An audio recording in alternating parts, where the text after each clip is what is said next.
So the questions we've accumulated from the audience online. First one with respect to condition score data and accredited scorers. Who'd like to take that one? Hamish?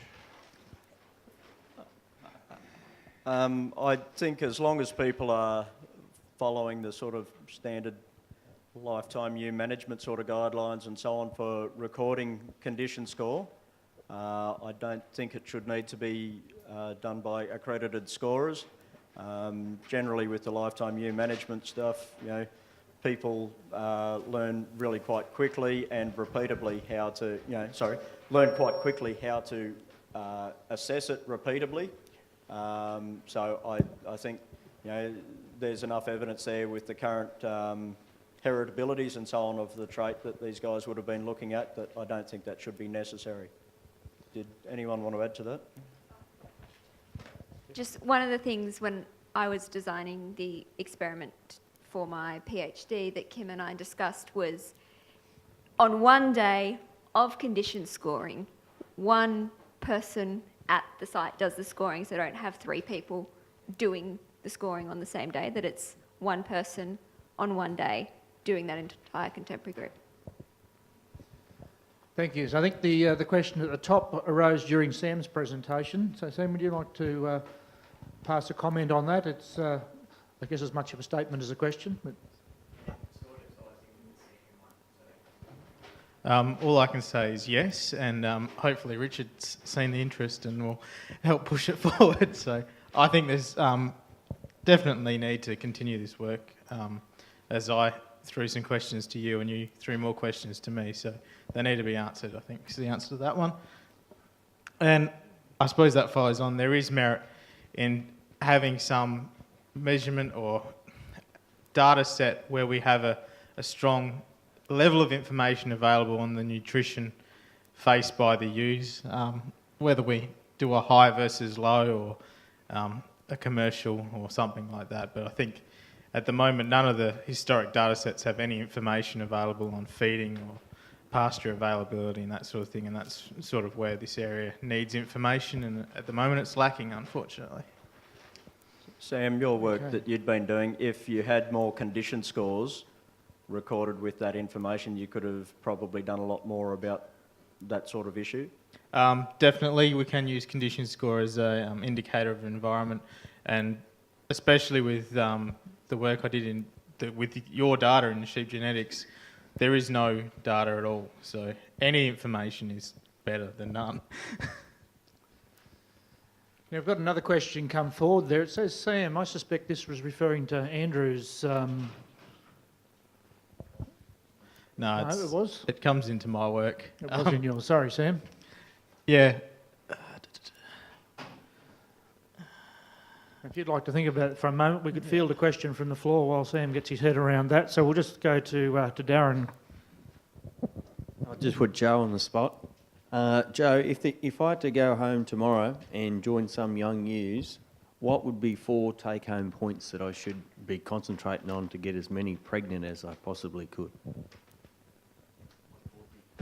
Can I have some thinking time too to come up with 4? Okay. Looks like it's back to you, Sam. Primarily what we saw in the indexes is brought about by some correlations we made assumptions with in regards to breech wrinkle. I'm not sure who this is from, but my email's on the presentation, so feel free to send another one and we can have a bit more of a discussion about it. But we had to make some assumptions in regards to the genetic correlations between breech wrinkle and some of the other traits, and that's probably moved the index a bit differently to what's being seen because we maybe went with a slightly higher correlation than expected. Just from the cheap seats. But another key part of that is that, and I think Swanee will back me up on this, is that the wrinkle isn't actually part of the indexes at the moment as well. So although it might be going there in terms of the actual breeding objectives for the 3 different indexes, that's not part of the indexes. You've also got additional selection pressure over and above the index for wrinkle. Okay, thanks for that accumulated answer. You right to roll, Joe, or I've got another question here on the floor? Well, Darren, I've got Well, at 3, is that all right? So when I think of what fixed effects had the biggest influence on yearling reproductive performance, that would be older ewes of higher live weight and higher condition score gave birth to and weaned more lambs.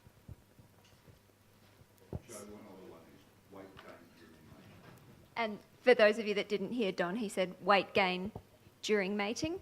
And in terms of weight gain during mating, certainly the work that Andrew Thompson at Murdoch University did, he also found that was an important contributor. I think the most important thing, Darren, would be to put a ram out in the paddock. Okay, I'm now going to throw to Martin to raise the quality of comments. Well, I don't know if this is a question for Joe or it covers some of Joe's area, but it's probably for Hamish or the rest of the team. Selecting for worm resistance, and particularly then when we overlay it with joining ewe lambs, joining ram lambs. So I'm particularly talking about our white Suffolk. So we're joining them at 5 to 6 months of age. So we've got to get them up to that weight, but we also want to get an individual worm egg count in that time. And it's hard, and particularly when the flock gets to a level of high resistance.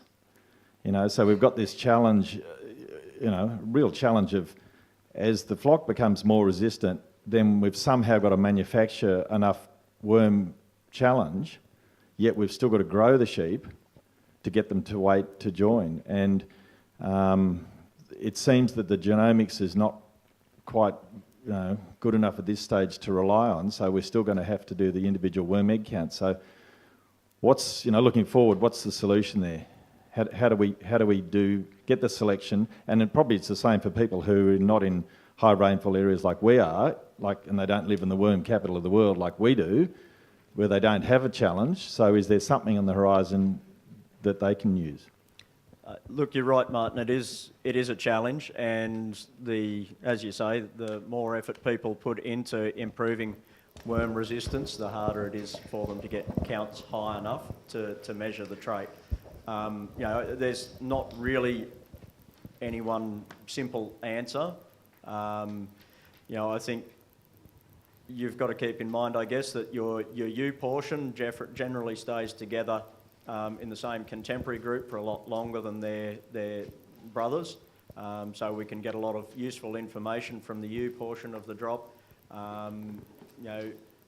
If you can't get those challenges high enough pre-joining using ram lambs, typically we're only using a fairly small proportion of our ram lambs.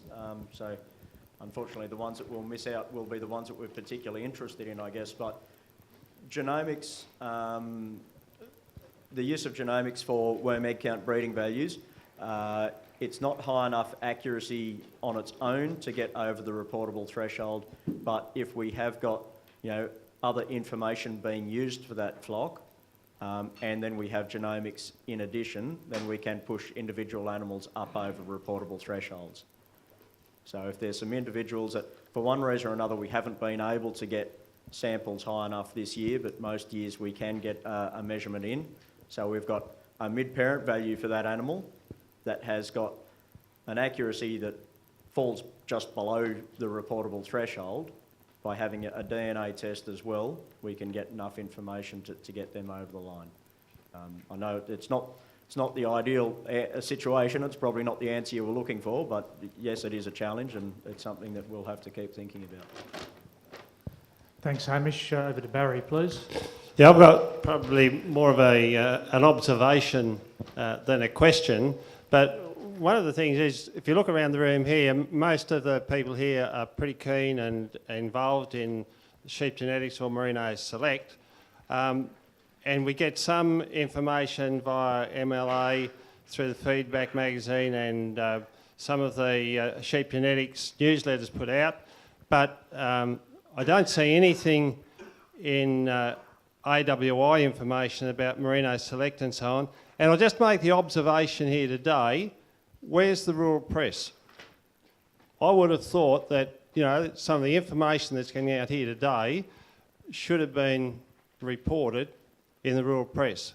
Who's going to know that we even had this conference here? And I think that's really important that the general industry gets a bit better education on what's going on.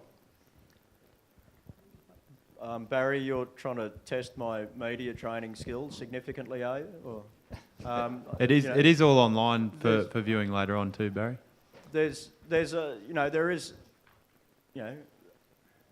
We would like to do a much wider job on our communications. It's a matter of having the resources and the personnel to do that. The rural press were notified that this was on. We didn't notify them all that early in the process, so, but we are also looking at trying to develop some of the discussions over the last 2 days into media releases and put those out into the press and try and get some traction that way. So, to do the communications job properly, we would need, people with specific skills in those areas. It's certainly something that we would like to do a better job of, but we're currently working within a budget, I guess. If anyone else wanted to make further comment. Hamish, I just add, Barry, that ABC Rural Radio were also invited to attend and been unable to attract either of those to the event. But there is planned follow-up communications post the event as well.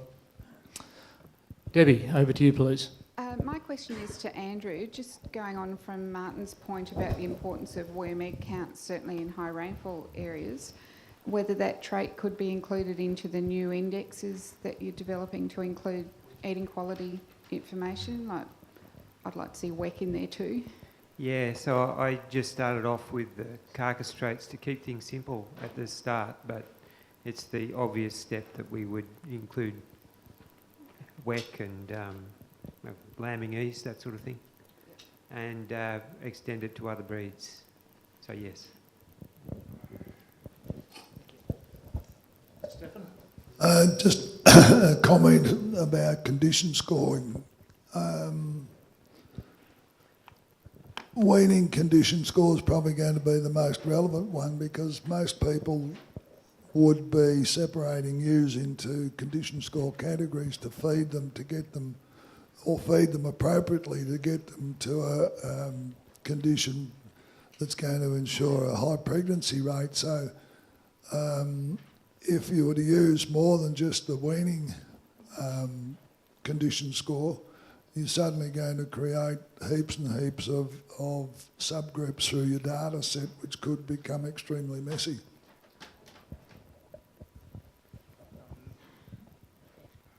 I think I agree, Stefan. I suppose from a genetic point of view, I showed very, very strong genetic correlations between the time of the production cycle in which you make the measurement for condition score with other times in the production cycle. So from a genetic point of view, when you make the measurement, you're going to have a very strong relationship with other times during the production cycle. So potentially one measurement's okay from a genetic point of view. From a management point of view, I agree strongly that you do need to measure it at other times, and different times will have different effects. So I think that comes sort of to answer the question. But I think the big point is if we start measuring it and recording it, we're going to go a long way. That's our first step, and move from there. Okay, thank you, Sam. We've got a question from Peter Button up the back here, and then Will, just note on the board, you'll be next in line, please. Just a question. In our quest to improve our genetic merit, the performance of our stock in the paddock, are we going to get to a level, an optimum level, and are we going to be satisfied with that, or are we going to keep pushing further and further on? Are we going to get to the stage of having rams that are 30 for growth and 15 for muscle and not get any improved performance by doing that? Are we going to be happy with an optimum range in these traits? Well, I suppose think about where you were 20 years ago and think about Mike Goddard's, I don't know if you know Mike Goddard, but he's mainly worked in the dairy industry. basically thinks that we have to double dairy production in the next 20 years or so, just to be able to keep up with world food production. So I don't think we can stop now. Thanks, Andrew. Will, could you have a crack at the first question on the board, please? Yeah, I'll give it a go. So it just depends what software program you're using at the moment. So if you've got it in an Excel file, if you can do some importing with the different software packages. We're working at that stage to get it into Pedigree Master. It's just a little bit further down the pipeline, that's all at the moment.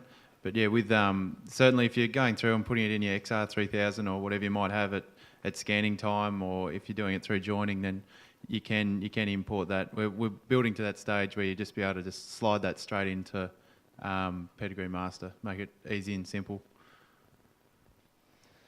We've got another question come in via text onto the board. I'm not sure if anyone in the panel wants to have a crack at that one. Andrew, thank you. Yeah, the process is in place to ensure gains in indexes equate directly to gains for producer profits. Well, I mean, that's what I was saying this morning about the importance of getting accurate genetic parameters, particularly in the case that I was talking about for eating quality. We really do have to have good data for that to underpin those genetic parameters.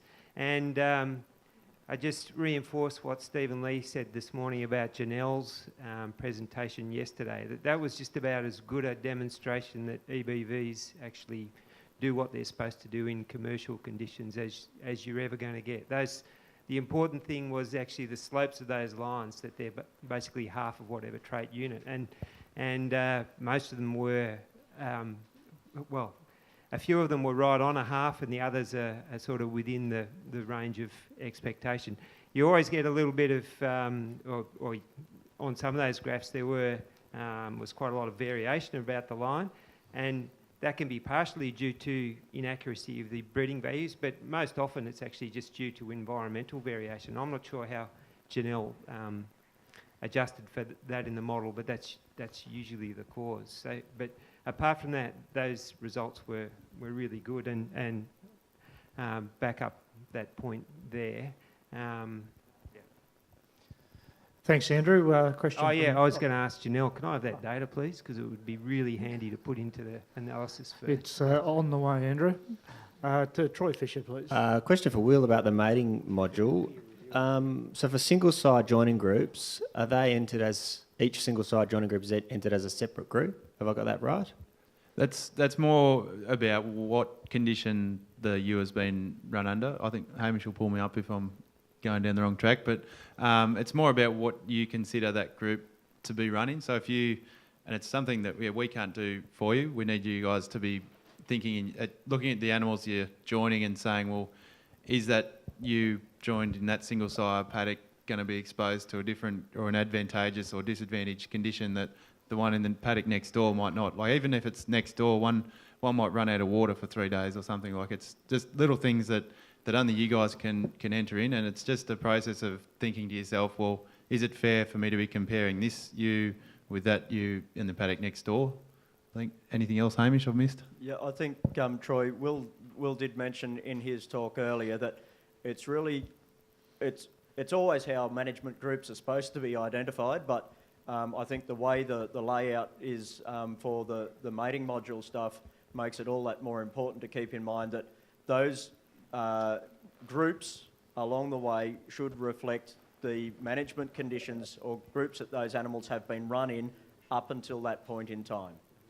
So that group that is down next to the joining date isn't the mob that you're breaking it into on that joining date. It is the group that it has been run in up until that point in time.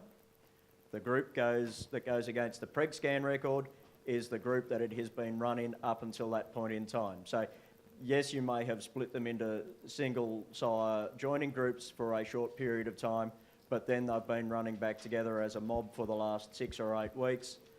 So you just need to make that call of, has that affected this animal's performance or not, and just feed that information through it as well as you can. Then, AGBU, when they're looking at how to manage this data properly, they're going to have to make a call of, how many of these groups at the different stages along the way do we need to take into account when we're analysing this data properly? And just a quick supplementary. If we're entering old data, presumably we delete the dries, if that makes sense. If we're entering back data, presumably we don't need Well, if you've already got a DRY on file, I don't know, what do you guys from AgBoo think? Should we just, I would probably be more comfortable that it is recorded as along the normal protocols rather than trying to make assumptions about what is or isn't currently being used in the analysis. So just leave it there and don't enter old data. I would have thought so. One of the things we discussed was at the technical committee before I finished with Sheep Genetics was that point about, well, okay, if we do have the preg scan record, which record do we use? And that was sort of one of the areas I think that we're still coming to the final decision on in that space was, is it this one, is it that one? But I mean, it should be easy enough to sort of code that if this is there, accept this. If it's not, then we'll take option B. So as Will said earlier, if you're going through entry, your question's a little bit different, but if you're going through entering the new information, if you are entering a pregnancy scan record of 0 for that ewe, so she was dry, you don't need to go to the effort of recording a DRY lamb as well. Those fate codes down the bottom, if it is a ewe that hasn't been pregnancy scanned but didn't have a lamb that year, you can select dry down there rather than putting in the dummy lamb with a DRY tag. But anything that, if a ewe had, scanned in lamb with twins, we've recorded one live lamb for the year and the other one died, we still need to record those others as DABs. Okay, Don, the microphone's just behind you. With the preg test, are you going to be using that information this year? If we supply our preg test data this year, is that going to be used in the analysis this year, prior to, say, September? Yes, we are aiming to turn preg scans on this year, but we will need data soon to work out how to use it effectively. So if we give you, you've got all our old data, right? I don't know how many we'd have in there, 20,000 or more. Is that going to be used? Daniel would have a better handle on exactly what that data looks like. I'll just get a microphone to Daniel.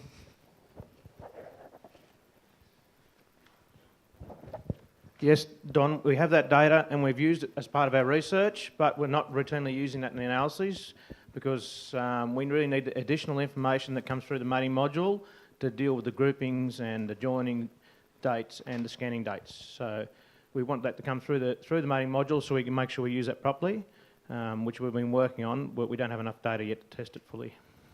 How much data do you need? I think we've got all the data we want on farm. We just need to get it through the pipeline, through the databases and to AgBoo so we can make use of it properly.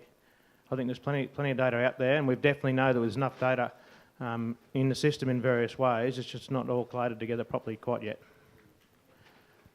Can I, while I've got the microphone, just pick up on one point? Will made a comment about the decision between wet-dry versus scanning for multiples.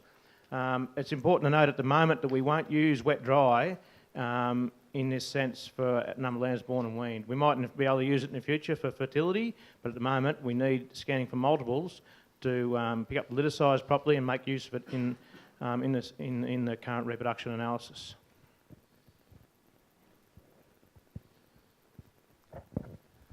Thanks, Daniel. We've got two questions popped up on the board behind us. The first one's directed at Luke, but I suspect that's really Hamish's remit to address that one. Yes, so as Luke indicated, we will be running the first mate cell training in May, aimed at service providers. Once we've used the service providers as our guinea pigs, how we should run a training course for it, then we will be planning breeder training programs and so on for mate cell. So we haven't got too far down that planning process just yet, but I would be thinking probably around about July would be as soon as we can get into those.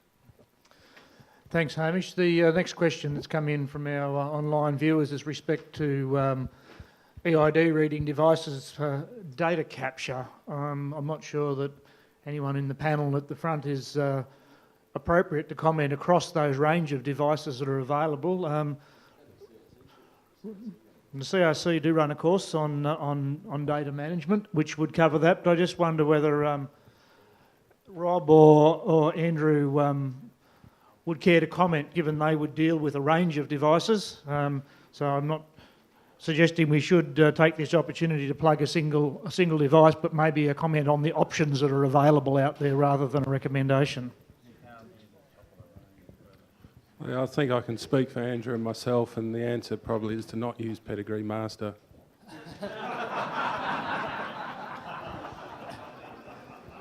Okay, so do we actually have a comment about the range of devices that are out there as opposed to what you put it into? No? Okay. Richard, I'll have a go to start while it comes to Tom. I mean, ultimately, the thing you need to realise is what you're actually recording, which in this space, it's IDs. So whether it's stick readers, panel readers, etc., you need to have the tag number of those used and to be able to assign it to that particular sire or that thing. So all the products, and Nathan Scott is probably one of the best people in the country to sort of talk on it all. But at the end of the day, it's about finding something that you're comfortable with and that you can use. Richard, if I can jump in. I went to that CRC workshop the other day about EID. Basically, I don't think it matters which program you use or whatnot, they'll all do it. The big thing with it though is if you're doing preg scanning and you've got EID, put the pressure on your preg scanner to be set up for that. So they can just hand you a stick or email or whatever. Okay, thank you, Tom. Yeah, I was going to make some comments about the different devices and whatever exports a CSV file, it can be imported, and the one that Luke said, as long as you've got a bucket file with your tag number, your flock tag number and corresponding EID, no problems. Okay, thanks for those collection of comments. I'm going to bring this session to a close. We're right on 1 o'clock, which is our time. I've got one, so I just want to repeat the reminder about handing in the evaluation forms, and I'd ask Karis if she could be at the door as people file out to grab those. So please do fill them in. A quick message for those people who are continuing on to the Super Whites get-together over at the showground this afternoon. If you could be on the road out of here by 12:30, so it gives you half an hour to have a sandwich and 1:30 rather. Half an hour to have a quick sandwich and get on the road. Now I'd like to, hand over to Hamish to formally wrap up the event. Thanks, Richard. I would firstly just like to thank everyone who has helped out over the last couple of days, particularly the speakers, not just the speakers at the front of the room at the moment, but all of the speakers who have presented over the last 2 days. Special thanks, I think, to Richard and Bruce for helping facilitate a half-day session each.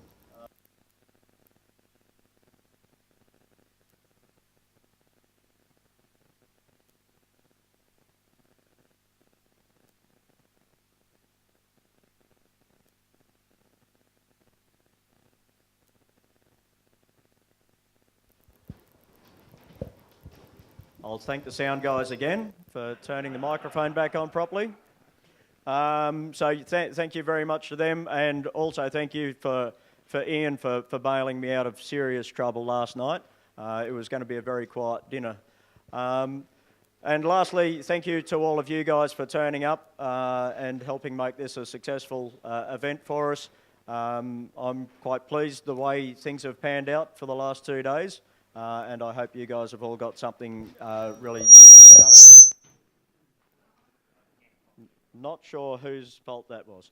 Anyway, thank you for coming, and we'll call it to a close there.